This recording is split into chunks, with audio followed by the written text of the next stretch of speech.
बिस्मिल्लाहिर्रहमानिर्रहीम। Welcome to our YouTube channel clear concept with Ismail. अच्छा जी, पेडागोजी के दूसरे लेक्चर में आपको वेलकम।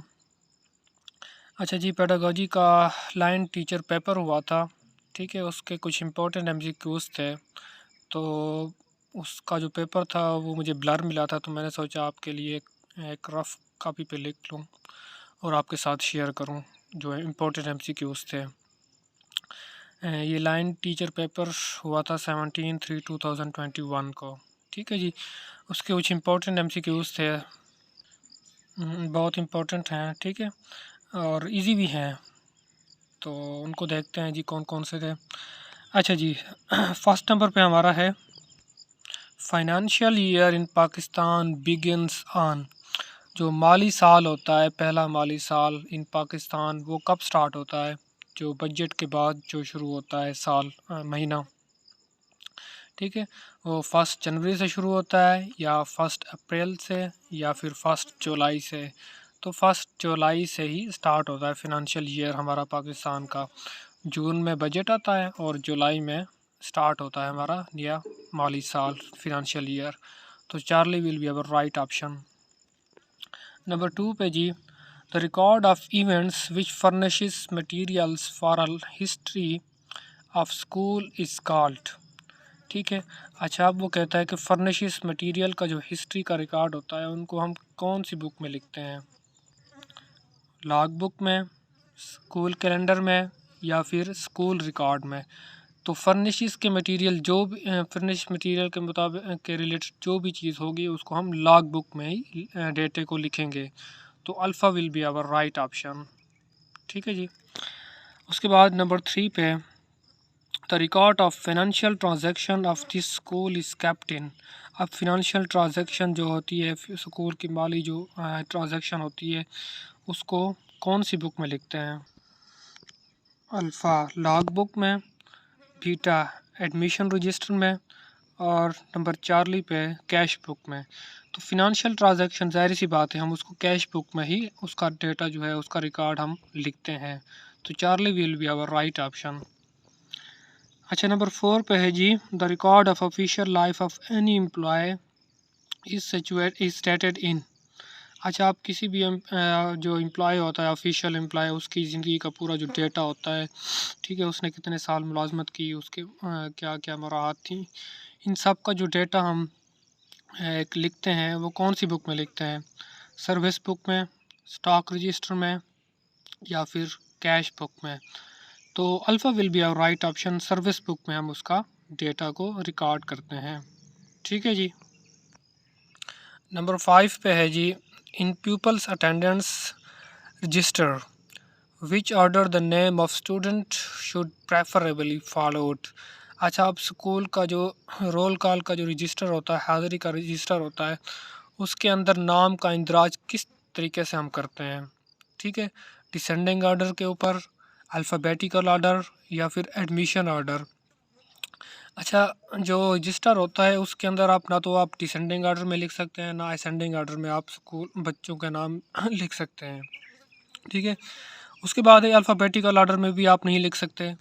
तो आप एडमिशन ऑर्डर की बेस के ऊपर नाम लिखते हैं। मतलब ये है कि जिसका एडमिशन फ़र्स्ट हुआ है उसका पहले नाम आएगा, जिसका दरमियान में हुआ है उसका मिडिल में आएगा, और जिसका एंड पे एडमिशन हुआ उसका नाम एंड पे आएगा। तो Charlie will be our right option, admission order. Number 4 पे है जी, which of the following is not the component of any lesson plan. अच्छा, अब लेसन प्लान का कौन सा कंपोनेंट नहीं है? एवेल्यूएशन भी करते हैं हम, ठीक है, टॉपिक को जब एवेल्यूएट कर रहे होते हैं। उसके बाद प्रोसीजर भी होता है हमारा। नंबर चार्ली पे ऑब्जेक्टिव्स भी होते हैं हमारे। Number D delta dress code. तो ड्रेस कोड लेसन प्लान का हिस्सा कंपोनेंट नहीं होता, तो delta will be our right option.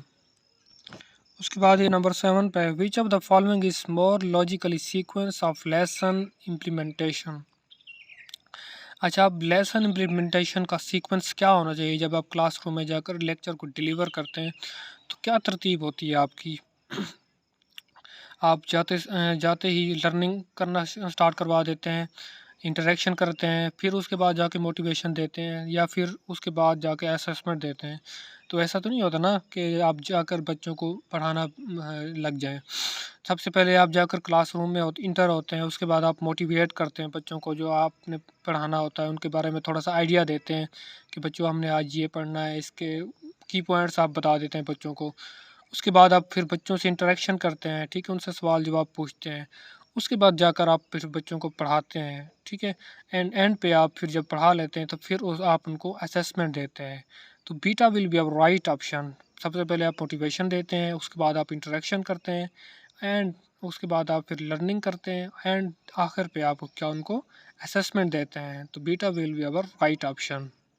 अच्छा जी, नंबर 8 पे हमारा एमसीक्यूज है, विच of the following is advantages of use of ICT in information and communication technology tools in education.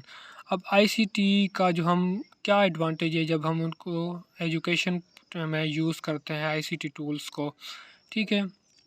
Alpha पे है, setting up the devices can be very troublesome, कि ICT को set करने में बहुत मुश्किलात पैदा होती हैं।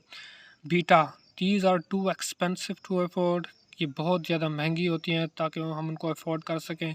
या चार्ली पे, image can be used in teaching and improving retentive memory of students, ठीक है। अब हम जो आईसीटी यूज़ करते हैं, इंफॉर्मेशन कम्युनिकेशन टेक्नोलॉजी टूल्स, तो ये जो हम इनको इनके साथ हम बच्चों को पढ़ाते हैं तो बच्चे जो है ना वो बहुत जल्दी इमेज के ज़रिए सीखते हैं, ठीक है। ये बात आपने याद रखनी है, क्योंकि हमारा डेटा जो है, हमारा जो जहन में डेटा होता है वो पिक्स की फॉर्म में, इमेज की फॉर्म में स्टोर होता है। तो बच्चे भी, बजाय आप ओरल के उसको सिखाने के, आप जब बच्चों को इमेज के ज़रिए आप पढ़ाएंगे, इसे सिखाएंगे, तो बच्चे आप देखेंगे उस चीज़ को बहुत जल्दी एब्जॉर्ब करते हैं और उनके जहन में ना बहुत देर तक वो बात महफूज रहती है, रिटेन रहती है दिमाग के अंदर। और उनकी जो रिटेंटिव मेमोरी होती है, जो जहनी उनकी मेमोरी होती है, वो स्टूडेंट की इम्प्रूव होती है, ठीक है। तो आईसीटी का यही फ़ायदा होता है, इंफॉर्मेशन कम्युनिकेशन टूल्स जो होते हैं हम यूज़ करते हैं। तो Charlie will be our right option. Image can be used in teaching and improving the retentive memory of students. उसके बाद है जी 9 पे, विच of the following is not a method of assessment. अब असेसमेंट का कौन सा मेथड नहीं है। Number alpha, roll call, observation, checklist और क्वेश्चनिंग। तो असेसमेंट का रोल कॉल का जो है वो मेथड नहीं होता है। उसके बाद हम अब ऑब्जर्वेशन के ज़रिए भी असेसमेंट देते हैं, चेकलिस्ट के ज़रिए भी हम असेसमेंट करते हैं, उसके बाद हम क्वेश्चनिंग करके भी असेसमेंट करते हैं। तो रोल कॉल करके हम असेसमेंट नहीं करते हैं। तो alpha will be our right option. उसके बाद है जी नंबर 10 पे, विच of the following is not a setup of classroom assessment. अच्छा, क्लासरूम असेसमेंट का में कौन सा जो है पार्ट है, वो स्टेप है, वो नहीं है। विच of the following is not a step of classroom assessment. Alpha पे प्लानिंग भी हम करते हैं क्लासरूम में, ठीक है, हम जाके प्लानिंग करते हैं कि क्या पढ़ाना है, किस तरीके से पढ़ाना है और क्या क्या हमारा प्लान होना चाहिए, ठीक है। उसके बाद जाके हम मॉनिटरिंग भी करते हैं, स्कूल को देखते भी हैं, क्लास को देखते हैं, बच्चों को देखते हैं, ठीक है। तो चार्ली पे हम पेरेंटल मीटिंग जो है बेसिकली वो क्लासरूम असेसमेंट का हिस्सा नहीं होती, ठीक है। उसके बाद इवेल्युएशन भी हम करते हैं। तो Charlie will be a right option. Parental meeting is not a setup of classroom assessment. उसके बाद इज नंबर 11 पे, SAT scholastic aptitude test is an example of खाली जगह टेस्ट असेसमेंट, ठीक है। अब जो सैट टेस्ट है वो किस असेसमेंट का एग्जांपल है। फॉर्मेटिव असेसमेंट का, सुमेटिव असेसमेंट का, या इनफॉर्मल असेसमेंट का। तो SAT जो स्कोलास्टिक एप्टीट्यूड टेस्ट है वो सुमेटिव असेसमेंट की एग्जांपल है। तो beta will be our right option. उसके बाद नंबर 12 पे, pin drop silence is the खाली जगह notion for better classroom management, ठीक है। अब पिन ड्रॉप साइलेंस, बिल्कुल ही खामोशी, ठीक है, ये, ठीक है जी, पिन ड्रॉप साइलेंस, बिल्कुल ही खामोशी क्लास में। तो ये ट्रेडिशनल मेथड जो पुराने ज़मानों में ना क्लासरूम में जब टीचर पढ़ाने जाते थे तो बिल्कुल ही क्लास के अंदर बच्चों को खामोश करवा देते थे, ठीक है।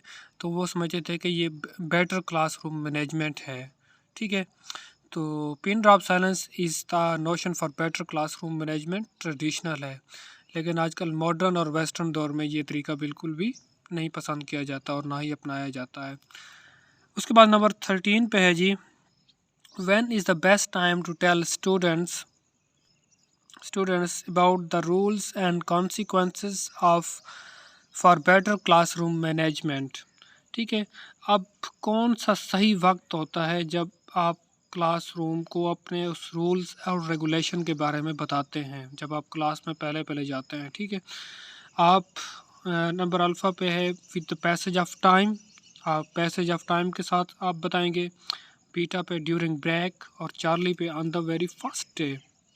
तो आप on the very first day ही बता देते हैं कि हमारी क्लास की कौन सी रूल्स एंड रेगुलेशन होगी, ठीक है, कौन सा तरीका होगा और क्या वो रेगुलेशन हम अपनाएंगे। तो बेटर यही होता है कि आप पहले दिन ही क्लासरूम में जाते ही आप उन स्टूडेंट्स को बता दें ताकि वो मेंटली तौर पर प्रिपेयर रहें। तो Charlie will be our right option. और नंबर 14 पे है जी, teaching skills are always helpful for. अब जो टीचिंग स्किल्स होती हैं वो हेल्पफुल होती हैं किस लिए? Routine task, classroom test, desired learning. तो डिज़ायर्ड लर्निंग के लिए हेल्पफुल होती हैं। तो Charlie will be right option. Number 15 पे है जी, which of the following is not classroom teaching strategy. ठीक है, अब क्लासरूम की टीचिंग स्ट्रेटजी में कौन सी नहीं है? तो अल्फ़ा पे है डिस्कशन, बी पे ट्रिप्स और चार्ली पे कोऑपरेटिव लर्निंग। तो बीटा ट्रिप्स जो है वो क्लासरूम मैनेजमेंट की स्ट्रेटजी में नहीं काउंट होती। तो अब तक के लिए इतना ही, इंशाल्लाह बाकी जो है वो मैं आपके साथ शेयर करता रहूँगा। ठीक है जी, होप सो आपको पसंद आए और समझ आई हो। अगर कुछ समझ ना आए तो आप नीचे कमेंट सेक्शन में पूछ सकते हैं। ओके जी, अल्लाह हाफिज़, थैंक यू।